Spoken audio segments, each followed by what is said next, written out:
Speaking of Ron, you worked closely with him. I mean, you were the senior marketing manager for the McLaren F1 team from 1985 to 2002. So you were very much involved with the team during the golden years. Would you say the 80s up until 91 were McLaren's golden years?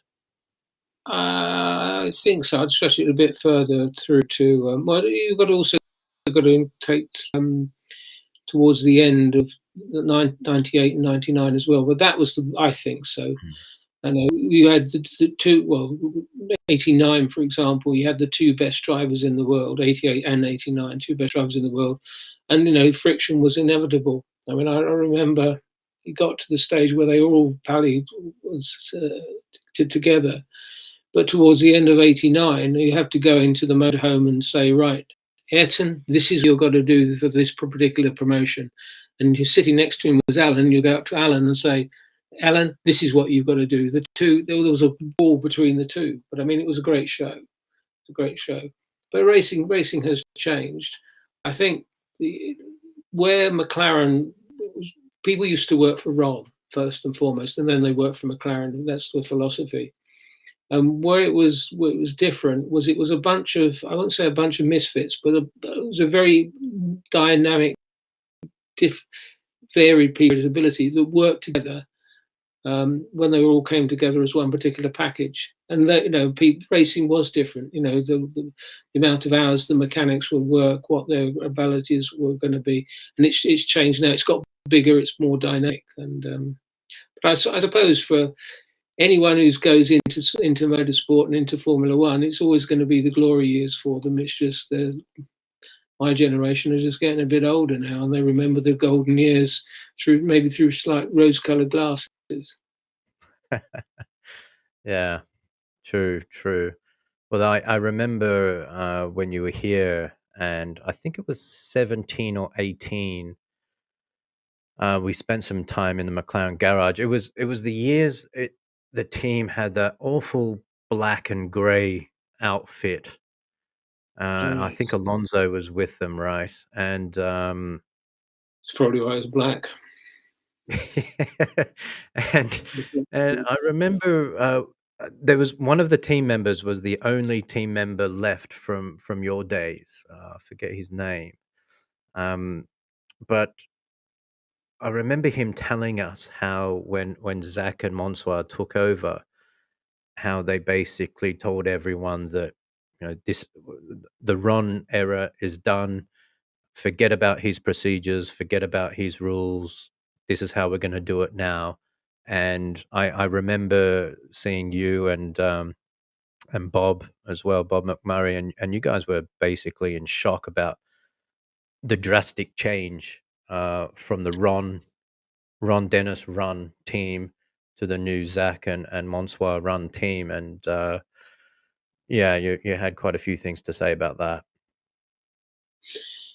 Uh, you always get, as I think I mentioned earlier, you get someone coming into a new job, a new position. They used to have a nuclear room. I mean, they went through a lot of the staff were left, valued staff, but also, I suppose people would work with Ron for a number of years, and the tendency was for people to continue on working because it was a good environment. And as I say, you go back, you work for Ron. It was. I remember that the conversations that we had, and they had.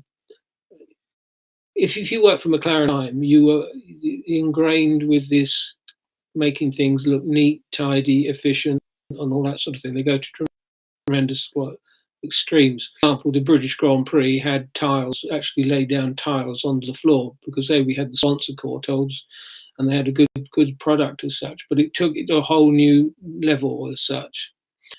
And you could put a whole bunch of McLaren people in a room, and if some of the pictures are upside down or at different angles, you'd have someone moving around, adjusting. I mean, I'm the same when I look at the pictures, and I've got a lot of pictures in my study here and trying to make sure that they're all in the right angle. It just annoys you and niggles you.